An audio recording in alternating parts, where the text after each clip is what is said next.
생생한 이끼를 바로 뜯는다는 뜻을 가진 순 우리말의 해조류 매생이. 싱그러운 바다 향기와 풍부한 영양소가 가닥가닥 실타래처럼 얽혀있는 초록빛 별미다. 매생이는 환경에 예민하고 오염된 곳에선 자라지 않아 청정바다의 선물로 불리는데 식물성 고단백 식품으로 5대 영양소를 고루 갖추고 있어 우주 식량으로도 쓰인다. 매생이 한 수저에 느껴지는 청정바다의 오감 그대로 건강밥상 오늘은 실컷팔에 매생이와 함께한다. 매생이는 철분과 칼슘이 풍부한데요. 매생이가 함유하고 있는 미네랄 성분은 우유에 비해 약 40배 정도로 많은 양으로 골다공증과 빈혈 예방에 효과가 있어 성장기 어린이뿐만 아니라 임산부와 노인분들에게도 아주 좋은 음식이라 할 수 있겠습니다. 또한 매생이에는 녹색 클로렐라 성분이 풍부하여 체내 활성산소를 제거하고 암 예방에도 도움이 되며 매생이의 아스파라긴 성분은 숙취 해소에도 효과적입니다. 매생이는 광택이 은은하게 돌면서 이물질 없이 선명한 녹색을 띠는 게 좋다. 열에 약하고 오염물질만 닿아도 스르륵 녹아버리는 순수한 식재료. 봄철 입맛을 돋우는 사냥꾼들이 건강밥상에 출동했다. 매생이 이불로 포근하게 물을 감싼 초록의 향연, 매생이 전병. 이어서 만들어볼 요리는 중국식 코스 요리의 에피타이저. 입맛까지 사로잡는 매생이 게살 스프. 푸른 기운으로 건강을 충전해보자. 짙은 녹색 머리카락처럼 생겼습니다. 감태일까요? 매생일까요? 파래일까요? 바로 매생이입니다. 매생이는요, 영양도 아주 좋습니다. 오늘은 매생이를 이용해서 매생이 전병 만들어 보도록 할게요. 과거 김 양식에 매생이가 붙어 있으면 달갑지 않게 여겼지만 지금은 매생이에 김이 붙어 있으면 떼어내야 하는 존재. 몸값이 높아졌다. 맛이 달고 성질이 부드러운 매생이. 매생이 요리의 첫 단계는 결을 살려 이물질을 제거하는 것. 머리카락보다 가늘어 씻을 때 무엇보다 세심함이 필요한데 큰 볼에 물을 담아 젓가락으로 잘 풀어준 후 불순물이나 이물질을 집어낸다. 채망보다 젓가락을 이용하는 게 버려지는 매생이 양을 줄일 수 있다. 매생이 손질하실 때 이물질이 있으면 꼭 제거해 주시고요. 또한 매생이는 머리카락처럼 아주 가늘죠. 그래서 잘 절단을 해줘야만이 반죽에 잘 섞여집니다. 손질한 매생이는 먹기 좋은 크기로 썰어주는데 전병의 바깥쪽은 매생이가, 안쪽은 무가 책임진다. 달콤하고 시원한 맛을 위해 가늘고 곱게 물을 채쳐 준비하고 청양고추도 색색으로 다져준다. 채 썬 무는 소금과 설탕을 넣어 조물조물 절여주자. 무와 매생이의 궁합은 찰떡. 기름기 있는 전병에 천연 소화제 무가 들어가 소화력 걱정도 이상무. 절여진 무는 물기를 꼭 짜주는데 남은 물기는 키친타월로 제거한다. 매생이 전병에서 주재료가 두 가지예요. 매생이도 있고 바로 무도 있습니다. 무가 요즘에 단맛이 아주 좋습니다. 절이실 때 물기를 꼭 짜야만이 보슬보슬한 전병 먹을 수가 있습니다. 이번엔 전병 반죽을 만들어볼 차례. 육수에 부침가루를 넣고 손질한 매생이와 다진 고추를 넣어 고르게 섞어 숙성시킨다. 이어서 잘 달궈진 프라이팬에 식용유를 넣고 물을 볶아주자. 너무 무르지 않게 살짝 익혀주는 센스. 모든 준비는 끝이 났다. 전병 반죽을 크게 떠 얇게 전을 붙인 후 볶은 물을 올려 사방을 사각으로 접어가며 전병 모양을 만들어준다. 쑥 볶음이 같기도 한 매생이 전병. 익힐수록 바다 내음이 진해진다. 매생이 전병 하실 때 매생이가 머리카락처럼 가늘기 때문에 물하고 부침가루 1대1로 해주면 반죽의 농도가 정확하고요. 또 한 가지는 전 부치실 때 뜨거우니까 꼭 조심하셔야 돼요. 잘 구워낸 매생이 전병은 먹기 좋은 크기로 썰어낸다. 한 김 식힌 후 썰어야 서로 들러붙지 않고 깔끔하게 잘린다. 예쁜 접시에 양념장과 함께 보기 좋게 담아내면 끝. 매생이 향을 잘 담아낸 쫀득하면서도 촉촉한 전병. 면발처럼 보이는 무가 달콤한 맛을 더하고 푸른 바다의 건강한 맛이 식탁을 채운다. 매생이 이야기가 있습니다. 미운 사이주. 매생이가 들어가서 뜨거운지 안 뜨거운지 몰라서 입천장 다 된답니다.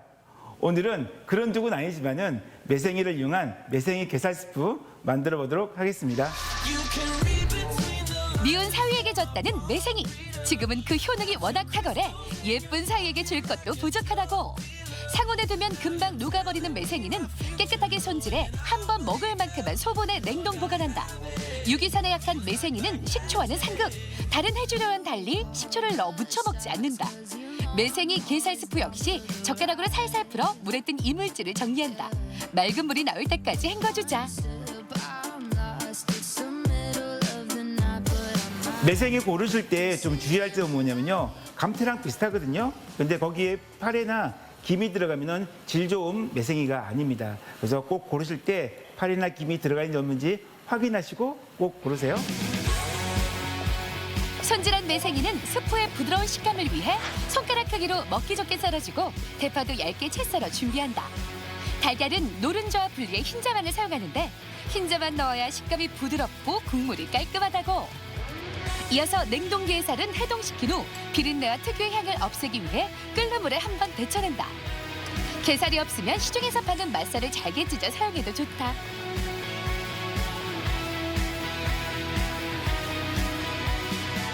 요즘 냉동 게살이 참 많더라고요. 냉동 게살 사셔가지고 해동시킨 다음에 꼭 한번 데쳐 주셔야만이 비린내와 잡내가 많이 사라지고요. 또한 계란 흰자는 많이 거품을 내줘야만이 훨씬 더 부드럽게 잘 먹을 수가 있습니다.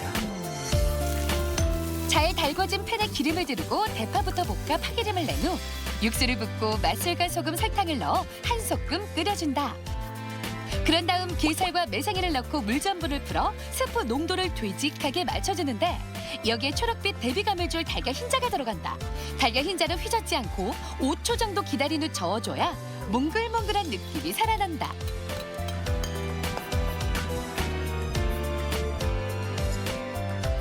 매생이 죽이나 습, 국 끓이실 때는요. 육수가 완전히 끓고 난 다음에 매생이를 맨 마지막에 넣어주시고요. 달걀 흰자는 거품을 많이 내서 맨 마지막에 또한 넣어줘야만이 부드럽고 훨씬 더 감칠맛이 납니다. 불을 끈 상태에서 참기름을 차르르. 완연한 봄빛처럼 몸 안까지 푸른 기운으로 채워줄 매생이 게살 스프가 완성됐다. 매생이가 떠있는 바다 위에 둥둥 흘러가는 흰구름 마냥 매생이 게살 스프의 색조화가 완벽하다. 바쁜 아침 식사 대용으로도 안성맞춤이다. 매생이가 미끌거리는 것은 알긴산 성분에 의한 것으로 이 알긴산 성분은 콜레스테롤 흡수를 제한하는 효능이 있기 때문에 동맥경화나 고혈압과 같은 심혈관 질환을 예방하는 데도 도움이 되며 체내 독소를 배출해 주어 피부 트러블 완화에도 효과적입니다. 여타 해초가 그러하듯이 매생이도 저칼로리 저지방식품으로 식이섬유가 풍부해 포만감을 높여서 다이어트에도 도움이 되며 변비 예방에도 좋다고 알려져 있습니다. 조류가 완만하고 오염되지 않은 청정지역에서 자라는 무공해 천연식품 매생이. 호호 불어가며 한 입 넘어가는 순간 호로록 흔적도 없이 사라지는 부드러운 맛을 자랑하는데 골다공증 예방과 면역력 증진에 매생이만한 식재료도 없다. 청자빛 바다에서 건져 올린 초록의 보물 매생이로 건강에 푸른 신호등을 밝혀보자.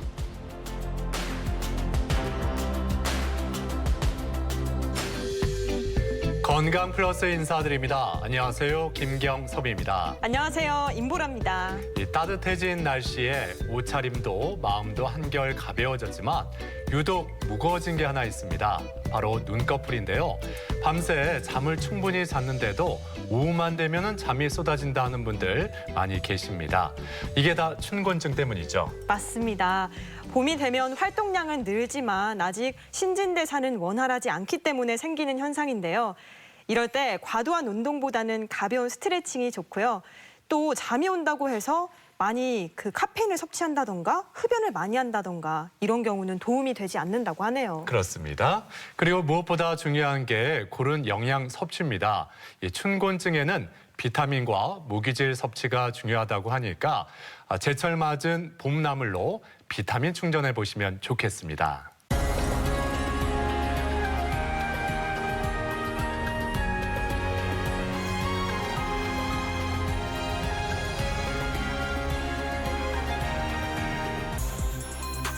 간 밑에 붙어있는 작은 주머니 모양의 담낭. 쓸개라고도 불리는 담낭은 오른쪽 갈비뼈 아래 상복부 쪽에 위치한다. 담낭은 담즙을 저장하고 소장으로 담즙을 내보내며 소화 흡수를 돕는 역할을 하는데 간에서 생성되는 담즙이 담낭이나 담도에서 여러 가지 요인에 의해 딱딱하게 굳어지는데 그게 바로 담석이다. 담낭은 간 밑에 있는 조그만 주머니인데 담즙을 모아서 저장하는 역할을 하고 필요시 더 많이 보내도록 하는 역할을 합니다. 담낭에 생길 수 있는 질환은 여러 가지가 있는데 대표적으로 담석증 그리고 담낭에 용종이 생길 수가 있습니다. 건강검진 시 우연히 발견되는 담석. 평소엔 증상이 없어 모르고 지내다 소화불량과 복통이 심해져 응급실로 실려와 진단받는 경우도 많다.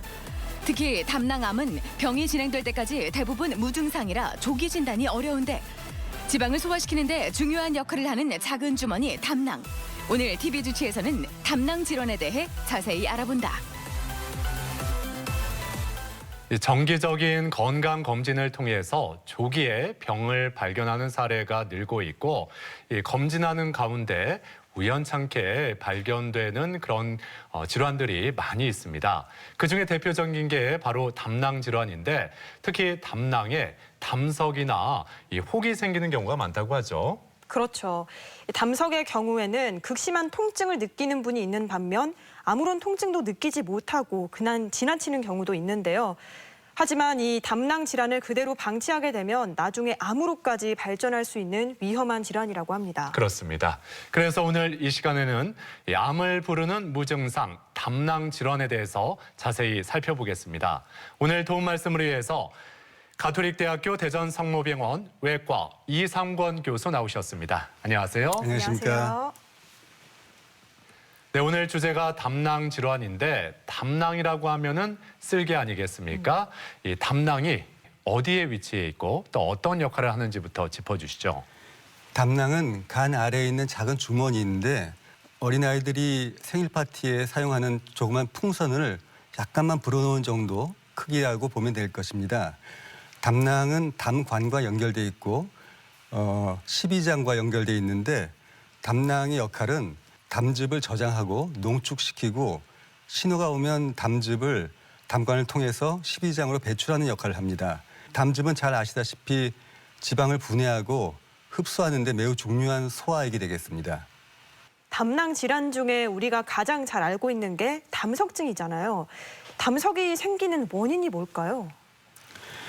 담석증의 원인은 매우 다양하고 복합적인데 유전적 인자와 체질적, 환경적 요인이 있을 수가 있고 고령, 성별, 비만, 과도한 체중 감량, 고지혈증, 지방 과다식, 당뇨병, 임신, 출산력, 경구 피임약 등도 있고 그 외에도 담관의 감염, 위수술력, 간 경변, 용혈선 빈혈, 크론병 등이 원인이 될 수가 있습니다.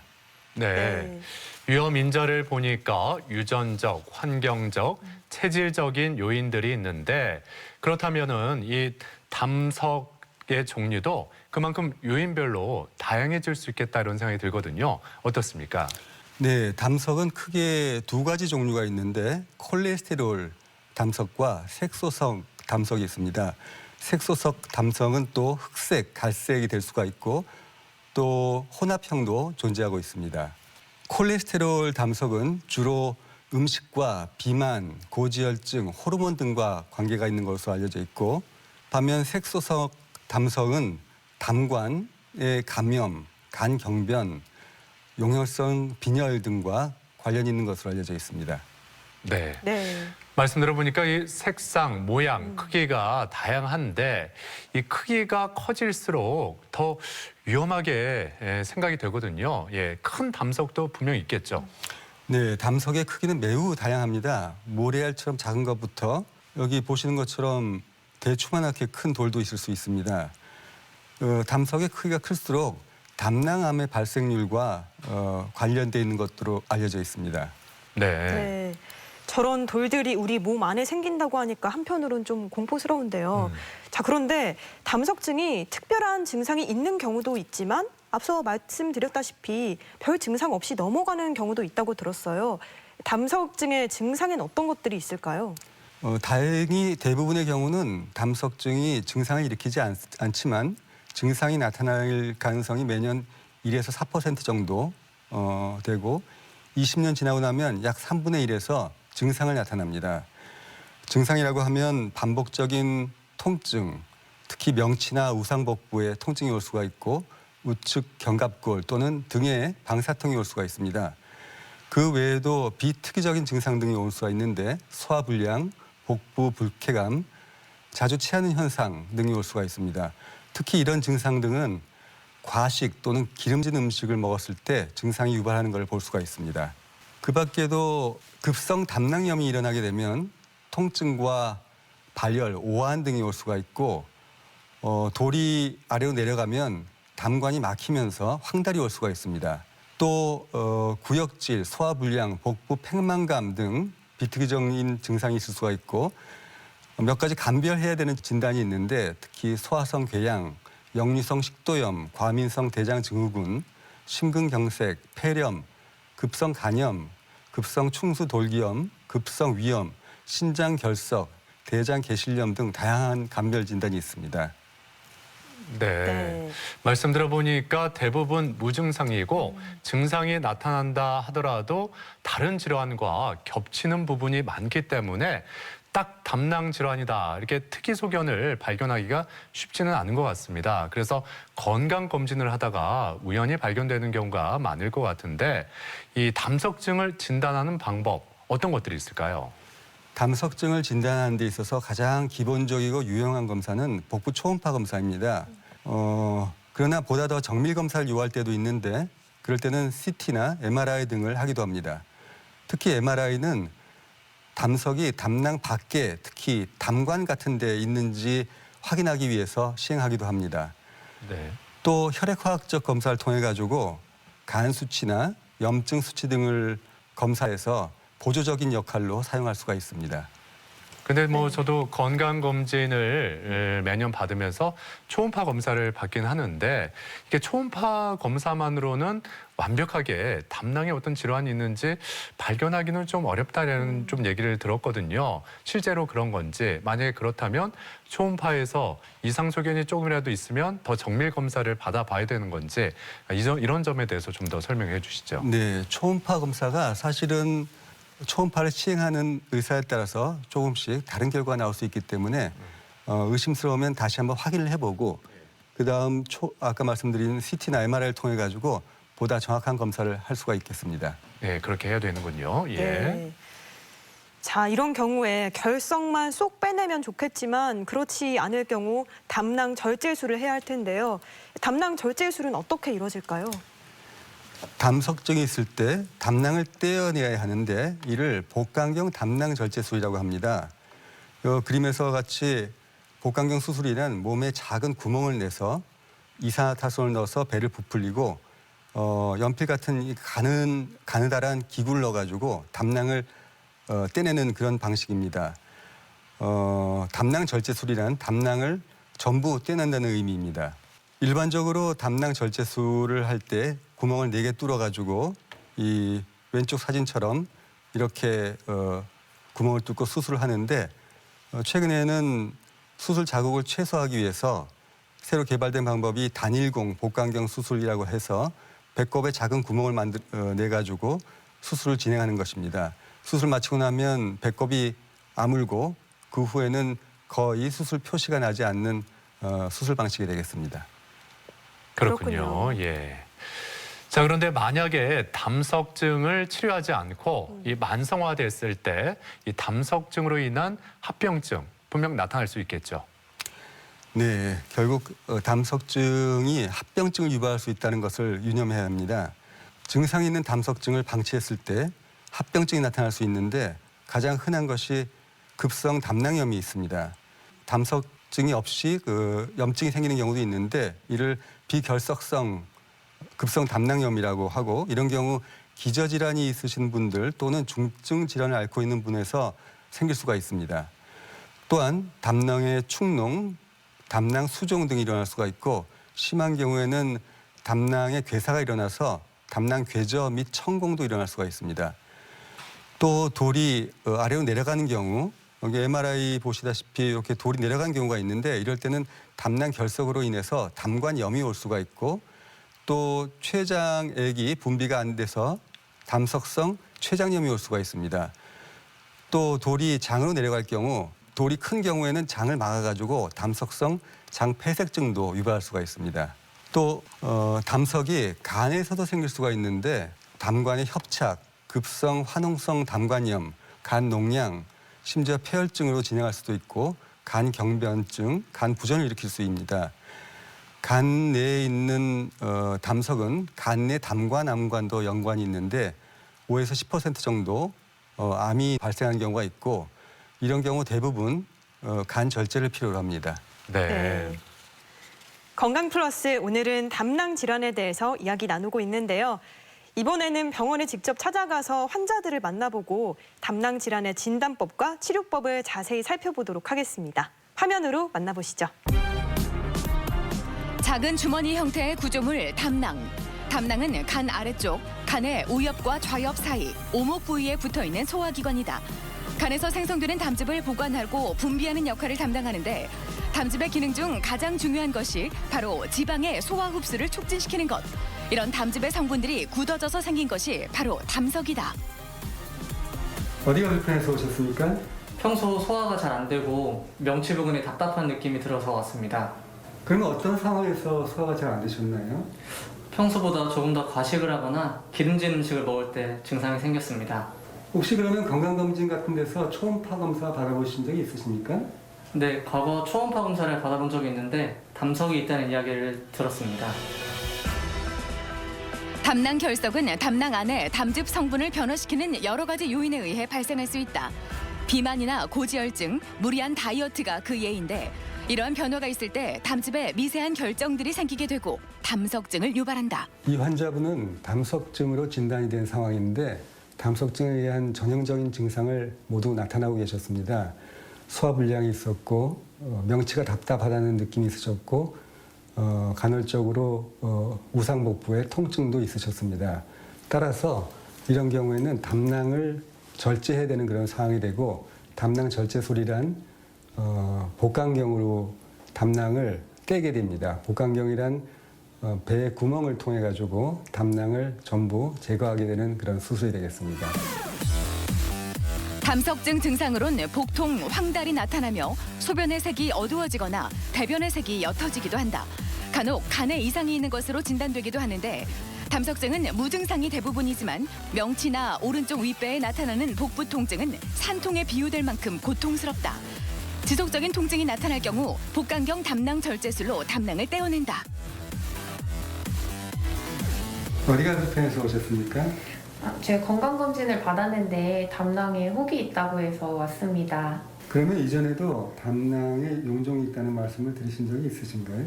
네, 있었습니다. 그럼 당시에는 크기가 얼마라고 들으셨습니까? 그때는 한 5mm 정도라고 들었습니다.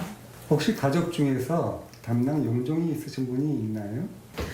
저희 가족 중에는 없으신데요. 담낭 용종은 성인의 약 3에서 7%에서 발견되고 있다. 담석증처럼 대부분 자각이 없어 주로 초음파 검사를 통해 발견되는데 최근 건강검진이 활발해지면서 암으로 진행되는 용종이 다행히 일찍 발견되고 있다. 이 환자분은 담낭에 용종이 있어서 오셨습니다. 담낭의 용종은 크기에 따라서 수술 기준이 정해지는데 10mm 이상일 때는 반드시 수술을 받아야 되고 크기가 10mm가 아니라도 정기적으로 추적 검사를 받아야 되는 이유가 담낭에 있는 혹이 커지면 악성으로 변하는 경우도 있고 또 하나는 용종이 10mm 기준에 못 미쳐도 증상이 있거나 또는 담석이 동반된 경우에는 수술을 해야 되는 경우가 되겠습니다. 담낭 질환은 혈액 검사와 더불어 초음파 검사, CT 등의 영상 검사 등을 통해 확진할 수 있다. 담낭 용종은 대부분은 콜레스테롤 등이 뭉쳐서 생기기 때문에 그냥 두더라도 암으로 발전하진 않는다.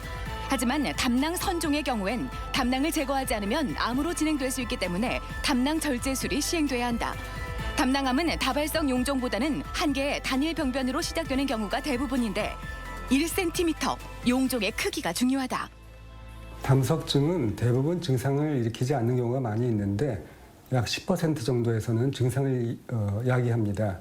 급성 담낭염이 생길 수가 있고 돌이 또 담관으로 내려가면 담관을 막아서 담관염이 올 수가 있고 심지어 췌장염도 올 수 있습니다. 그리고 담낭 용종의 경우에는 암이 있을 수 있기 때문에 반드시 정밀 검사가 필요합니다. 특히 10mm 이상의 용종은 암이 숨어 있는 경우가 있고 담낭에 생기는 암은 조기에 발견하면 완치가 될 수 있습니다. 하지만 담낭암이 더 진행이 되면 예후가 좋지 않기 때문에 반드시 정밀 검사를 받아서 적절한 치료를 받으셔야 되겠습니다. 한국인에게 가장 많이 발생하는 10대 암 중 8번째에 속하는 담낭 담도암. 하지만 안타깝게도 5년 생존율은 30%를 넘지 못한다. 암이 발생하는 위치에 따라 증상이 다를 수 있고 초기에는 증상이 없기 때문에 조기 발견조차 매우 어려운데 진단을 받았다면 미루지 않고 꾸준히 치료를 받는 것이 무엇보다 중요하다. 아는 만큼 보이는 내 몸의 건강. 정기검진으로 담낭의 건강을 지켜보자. 네, 병원을 찾아가서 환자들의 이야기를 들어보고 담낭 질환에 대해서 살펴봤습니다. 자, 계속해서 담낭에 생기는 용종에 대해서 알아보죠. 이 담낭 용종, 어떤 건가요? 담낭 용종이란 담낭 내강으로 돌출하는 모든 형태의 덩어리를 말합니다. 대략 3에서 7% 정도 유병률을 가지고 있고 콜레스테롤 용종이 대부분입니다. 여기 그림에서 보시는 이런 혹들이 콜레스테롤 용종이라고 하고 약 90%에서 콜레스테롤 용종이 발견됩니다. 담낭 용종은 크게 양성과 악성이 있는데 양성 용종으로는 담낭 선종, 콜레스테롤 용종, 염증성 용종, 선근종증 등이 있고 악성 용종은 소위 말하는 담낭암이 되겠습니다. 담낭 용종이 생각보다 종류도 굉장히 많고 크기도 큰데요. 그렇다면 담낭 용종과 담낭암의 다른 점은 뭘까요?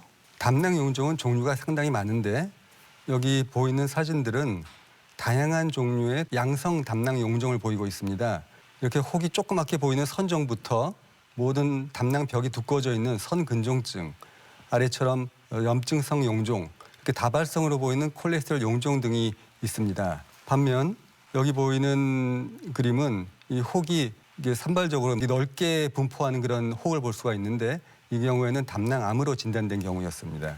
근데 그 담낭 용종 중에서도 그대로 이렇게 방치했을 경우에 이게 나중에 담낭암으로 발전하는 경우도 있을까요? 네, 있습니다.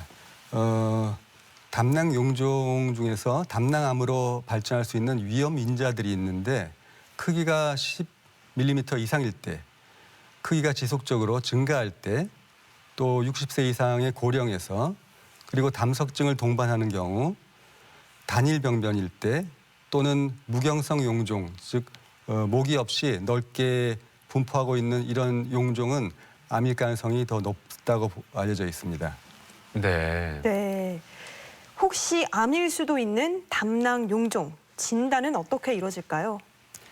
담낭 용종의 진단에 있어서 역시 담석증과 마찬가지로 복부 초음파 검사가 가장 기본적이고 유용한 검사가 되겠습니다. 여기 그림에서 보시는 것 같이 두 개 다 초음파 검사인데 이쪽에 왼쪽 그림은 담석증이 있는 거고 오른쪽에는 담낭 용종이 있는 경우입니다. 그러나 물론 암이 의심될 때는 더 정밀 검사를 해야 하는 상황이 되겠고 그런 경우 역시 CT나 MRI 등이 매우 유용하겠습니다. 네. 아무튼 그 담낭 용종이 있다고 해서 다 수술을 해야 되는 경우는 아닐 텐데 그래도 이 담낭 용종을 제거해야 되는 경우가 분명히 있을 겁니다. 어떤 경우일까요?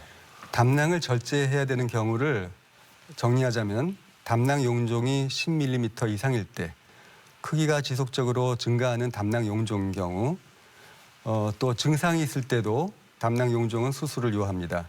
고령에서 발생한 담낭 용종도 마찬가지고 담석을 동반한 담낭 용종도 수술을 요합니다. 또 증상이 있거나 담석을 동반한 선근종증도 수술의 대상이고 도자기 모양의 담낭 또는 매우 큰 담석을 가지고 있을 때 역시 수술이 필요합니다. 네. 이번에는 암에 대해서 알아보면요. 우리가 담낭암을 소리 없이 무서운 암이라고 부르잖아요. 대체 그 이유가 뭘까요? 담낭은 일반적으로 예후가 안 좋은 암종인데 조기에 발견하면 상당히 높은 생존율을 보입니다. 특히 담낭암은 초기에는 증상이 없기 때문에 본인이 자각 증상이 없어서 방치하는 경우가 많은데 네. 여기 사진에 보시다시피 담낭암이 진행하는 과정을 보이고 있습니다. 초기에는 매우 작은데 이 담낭의 크기가 증가하면서 담낭암이 더 커지고 이럴 경우에는 더 예후가 안 좋은 결과를 낳을 수가 있습니다. 네. 그러니까 조기에 발견하면은 생존율도 높고 예후가 좋다고 말씀하셨는데 그 조기에 발견한다는 의미가 그 담낭의 그 암이 그 담낭에만 머물러 있는 경우일까요? 뭐 전이가 안 된 경우를 말씀하시는 건지 조기라는 게 정확히 어떤 기준인지 궁금합니다. 네, 바로 정확히 말씀하셨습니다. 담낭 안에만 있고 다른 데 퍼지지 않은 경우 그런 경우에는 조기 암이라고 하고 담낭만 떼고 나면 완치가 될 수 있다는 거죠. 예. 네. 그렇지만 시간이 지날수록 담낭암이 벽을 뚫고 침륜을 하기 때문에 그런 경우에는 더 근치적 수술, 더 큰 규모의 수술이 필요하고 그렇게 하더라도 예후가 더 안 좋을 수 있다는 겁니다. 그렇군요. 네. 예. 자, 그렇다면은 담낭암이나 담도암의 발생률은 어느 정도인지 뭐 이 점도 궁금하네요. 네, 우리나라 담낭 및 담도암 발생률은 전체 암 중에서 9위를 차지하고 있고 연간 약 한 7천 건이 넘게 발생하는 것으로 알려져 있습니다. 실제로 우리나라 통계에서는 담낭과 담도암을 같이 통계를 내고 있는데 실제로 담낭암만 따져보면 이 7천 건 중에서 약 3분의 1 정도가 담낭암이 되겠습니다. 네, 이 담낭암이 예후가 좋지 않은 암이다 보니 5년 생존율도 그렇게 높을 것 같진 않은데요. 어떻습니까? 담낭 및 담도암의 5년 생존율은 90년대하고 지금하고 매우 다릅니다. 90년대에는 약 20% 정도 5년 생존율을 보였는데 오늘날 약 30%까지 생존율이 상승해 하였습니다. 그 이유로서는 진단검사의 활성화 및 새로운 기술들의 발달 그리고 무엇보다도 수술적 치료가 성적이 매우 좋아지면서 결과가 좋아지고 생존율이 더 증가한 것으로 되었습니다. 네. 네. 그런데 이 담낭암 중에서도 특히 더 위험하다고 볼 수 있는 그런 위험 인자가 있을까요? 담낭암의 위험 인자들이 존재하는데 담낭 용종이 10mm 이상일 때, 거대한 담석증이 있을 때, 도자기 모양의 담석, 최담관 함유 이상, 총담낭관, 원발 경화성 담관염, 장티푸스, 인종, 가족력 등등 매우 다양한 위험 인자가 있습니다. 네. 그렇군요. 아무래도 암이 제일 중요하고 또 치료법을 위해서 우리가 인식해야 될 게 병기가 아닐까 싶은데요. 담낭암도 1기에서 4기까지 나누는 분류 기준이 있나요? 담낭암의 병기를 정하는 기준으로는 TNM 분류법이라고 하는데 여기서 T는 원발 종양의 크기와 침륜 정도를 말하는 거고 N은 주변에 있는 림프절의 퍼진 정도 그리고 M은 다른 장기로의 원격 정의가 있는지 여부에 따라서 병기를 1에서 4기까지 구분하게 됩니다. 그렇군요. 네. 예. 자, 그리고 담낭암이나 담도암이 생긴 환자는 어떤 수술을 받게 되나요? 담낭암의 치료는 병기별로 조금씩 다른데 조기 담낭암인 경우에는 담낭만 절제하는 것으로 완치를 꾀할 수가 있습니다. 하지만 암이 진행되면서 진행성 담낭암이 되면 근치적 담낭 절제술을 시행해야 되는데 근치적 담낭 절제술이란 담낭을 포함한 간 일부를 같이 절제해주면서 주변에 있는 림프절을 제거해주는 이런 수술을 말하게 됩니다. 네. 네. 근데 이렇게 말씀 듣다 보니까 이 담낭을 제거했을 때 우리 몸에 있어서 어떤 기능 이상이 나타나지는 않을까 이런 점도 궁금해졌거든요. 우리 몸에서 이 담낭이 없어도 되나요? 어떻습니까? 우리 몸에서 중요한 역할을 하고 있는데 담낭이 없더라도 사람이 살아가는 데는 큰 문제는 없습니다. 담낭이 없을 때 초기에는 약간의 소화불량 또는 설사를 일으킨 경우가 있는데 대부분의 경우 시간이 지날수록 호전이 되고 완치가 돼서 담낭이 없어도 일상적인 생활하는 데는 아무 문제가 없습니다. 그렇군요. 예. 자, 이렇게 담낭 종양과 담낭암까지 쭉 살펴봤는데요. 그렇다면 담낭 질환 이것만은 꼭 기억하자. 뭐가 있을까요? 몇 가지 중요한 것은 담석증은 증상이 경미하더라도 반드시 상담을 하는 것이 좋습니다. 본인이 이게 담석에 의한 증상인지 아닌지를 분간하기가 어렵기 때문에 그렇기도 하고요. 또 당뇨병 환자는 담낭이 급성으로 진행되는 경우가 있습니다. 그럼 소위 기종성 담낭염이라고 해서 응급 상황이 될 수 있기 때문에 주의를 요하고, 또 담낭 용종은 1cm 이상일 때는 반드시 상담을 해서 치료 여부를 판단해야겠습니다. 또 담석증은 급성 담낭염, 급성 당관염, 급성 췌장염 등의 합병증을 일으킬 수 있기 때문에 이 사실을 정확히 인지하고 있어야 되겠습니다. 네. MBC 건강플러스 오늘은 담낭 질환에 대해서 이야기 나누고 있는데요. 이번에는 담낭 질환에 대한 오해와 진실을 OX로 풀어보겠습니다. 자, 먼저 담석증은 약으로 치료가 가능하다. O일까요? X일까요?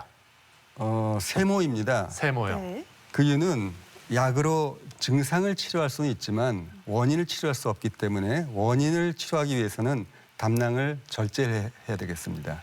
네. 네. 이번 질문은요. 담낭을 절제한 이후에는 담석이 생기지 않는다. 이건 O일까요? X일까요? X입니다. 담낭을 절제하고 나면 담낭이 없기 때문에 담낭에는 돌이 생길 수 없지만 담석이 다른 곳에 또 생길 수가 있습니다. 담관 또는 간에서 생기는 경우가 간혹 있을 수가 있습니다. 자, 그리고 담석은 남성보다 여성에게 더 자주 많이 생긴다. O일까요? X일까요? 세모입니다. 세모요. 담석은 서구에서는 여성에서 더 호발하는 걸로 알려져 있는데 우리나라는 통계상 발생률이 남녀 비율이 비슷한 것으로 알려져 있습니다. 네. 네. 다음 질문입니다. 담낭 용종은 담석증과 동반하는 경우가 많다. O일까요? X일까요? 그것도 세모입니다. 네. 가장 흔한 용종인 콜레스테롤 용종 경우 담석을 동반하는 경우가 흔치는 않습니다. 그렇지만 악성 종양인 담낭암의 경우에는 약 80%에서 담석이 동반되기 때문입니다. 네. 네.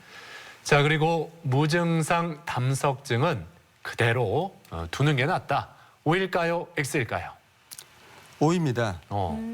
증상이 없을 때는 그대로 놔둬도 상관이 없습니다. 대부분 평생 가지고 있으면서 문제없이 살아가는 경우가 많은데 주의할 것은 비특이적인 증상들이 나타날 수가 있는데 이런 것들을 이제 본인이 자각하기가 어려운 경우가 많습니다. 그래서 이런 것을 정확히 알기 위해서는 전문가하고 상담해가지고 치료 여부를 확인해야겠습니다. 비특이적인 증상이라면 대표적으로 어떤 게 있을까요? 소화불량부터 복부 팽만감 또는 자주 체하는 느낌, 그 위경련 이런 것을 말하는 것입니다. 네. 네. 이번 질문은 많이들 궁금해하시는데요. 담석증이 췌장염을 일으킬 수 있다. 이건 OX 중에 어느 걸까요? O입니다. 오. 담석증이 췌장염을 일으킬 수가 있습니다. 담석이 담관으로 빠져나갔을 때 내려가는 과정에서 췌관을 막으면 췌장에서 염증이 유발되고 급성 췌장염으로 진행되는 경우가 있습니다. 그럴 경우에는 담석성 췌장염이라고 합니다. 하지만 췌장암과는 별개의 질환이기 때문에 췌장암을 일으키지는 않습니다. 네. 네. 자, 그리고 이 담낭에 담석이 생겼을 때 그 돌, 담석만 제거하면 된다. O일까요? X일까요? X입니다. 그런 질문들을 많이 하는데 나는 담낭에 돌이 있기 때문에 돌만 떼면 치료가 되는지 알고 생각하는 분들이 많이 있는데 네. 이미 담석에 의한 담낭염이 왔을 때 그럴 때는 이제 만성 담낭염이 왔다고 하는데 담낭 자체가 제 기능을 못합니다. 담낭벽이 섬유화가 돼가지고 일종의 굳어지는 현상이 일어납니다. 담낭에 있는 돌만 뺀다 하더라도 담석이 다시 재발하기 때문에 담낭은 온전히 전부 다 떼야지만 완전한 치료가 되겠습니다. 네. 이렇게 담낭 질환에 대한 궁금증을 하나씩 풀어봤고요. 계속해서 시청자 여러분의 궁금증도 하나씩 풀어보겠습니다. 친구가 임신 중인데 담석증이 있다고 합니다. 약을 쓸 수 있는 건지 앞으로 어떻게 치료를 해야 하는지 궁금합니다. 임신 중인 경우에 참 어떤 병이든 치료하기가 어렵잖아요. 담석증의 경우 치료가 어떻게 이루어지나요? 임신 중에 담석증이 생길 수 있는데 이럴 경우에는 먼저 보존적인 치료를 하게 됩니다. 하지만 대부분 경우 거의 한 50%에서 증상이 재발하는 경우가 많기 때문에 또한 증상이 재발했을 경우 합병증으로서 담석성 췌장염이 올 수가 있는데 담석성 췌장염은 적게는 10%, 많게는 60%까지 태아 손실을 일으킬 수가 있습니다. 그래서 증상이 있는 경우에는 수술을 해가지고 담낭을 떼내는 것이 바람직하겠습니다. 임신 중에도 수술하는 것은 가능합니다. 이 역시 복강경으로 수술을 진행하게 되고 제2, 3분기 내에 수술하는 게 가장 권고되지만 다른 임신 시기에도 복강경 수술은 가능합니다. 지인이 담낭에 슬러지라는 게 있다고 하는데요. 슬러지는 왜 생기는 거고 꼭 수술을 받아야 할까요? 네, 담낭에 슬러지가 생겼다는데 그 생기는 이유와 또 수술 여부에 대해서 물어보셨어요. 담낭의 슬러지는 돌가루 같은 것을 말하는 건데 생기는 기전은 일반 담석증과 똑같습니다. 담낭에 슬러지가 있을 때도 증상이 나타나면 역시 담석증 치료와 똑같이 복강경 담낭절제술을 시행해야 됩니다. 담낭 수술 후 설사 증상이 자주 나타나는데요. 시간이 지나면 자연스럽게 없어지는 현상인가요? 담낭 질환 수술 후 설사 증상, 이건 보편적인 건가요? 매우 흔히 일어나는 증상입니다. 담낭을 떼고 나면 일시적으로 소화가 잘 안 되는 느낌도 올 수가 있고 설사도 할 수가 있습니다. 대부분 경미한 증상이고 증상이 조금 불편할 경우에는 지사제 같은 약을 써서 치료를 할 수가 있습니다. 그렇지만 걱정을 안 해도 되는 게 시간이 지날수록 증상은 좋아지고 약 2, 3개월 지나면 거의 모든 환자에서 이런 증상은 다 소실됩니다. 네. 끝으로 담낭 질환에 대해서 꼭 기억해야 할 점, 핵심을 요약해 주시면 좋을 것 같은데요. 담낭 질환은 네모다라고 한다면 이 네모를 어떻게 채워주시겠어요? 담낭 질환은 합병증 예방이다라고 말씀드리고 싶습니다. 담낭에 생기는 돌은 별다른 증상을 일으키지 않을 수 있지만 증상이 매우 심각해져 가지고 생명을 위태롭게 만드는 합병증까지 초래할 수 있기 때문에 담낭의 진단을 정확히 해가지고 적절한 상담을 받아가지고 치료를 받는 게 가장 중요하겠습니다. 네. 자, 이렇게 건강 플러스 오늘은 담낭 질환에 대해서 자세히 살펴봤습니다. 지금까지 도움 말씀에 외과 이상권 교수였습니다. 오늘 말씀 고맙습니다. 감사합니다. 참을 인자 셋이 모이면 살인도 면한다라는 말이 있죠. 참는 게 미덕인 경우가 많이 있는데 이 담낭 질환에는 적용이 돼서는 안 되겠습니다. 참다 보면은 이게 합병증과 함께 병이 더욱 커질 수 있고 또 초기에는 무증상이 대부분이다 보니까 조금이라도 이상 증세가 나타난다면 참지 마시고 병원에 가서 정기 검진을 받는 게 필요하겠어요. 맞습니다. 또 서구화된 식습관과 불규칙한 생활 패턴이 담낭 건강을 해칠 수 있다고 하니까요. 지금 내 생활 습관은 어떻지 하고 한번 돌아보는 것도 좋겠습니다. 네.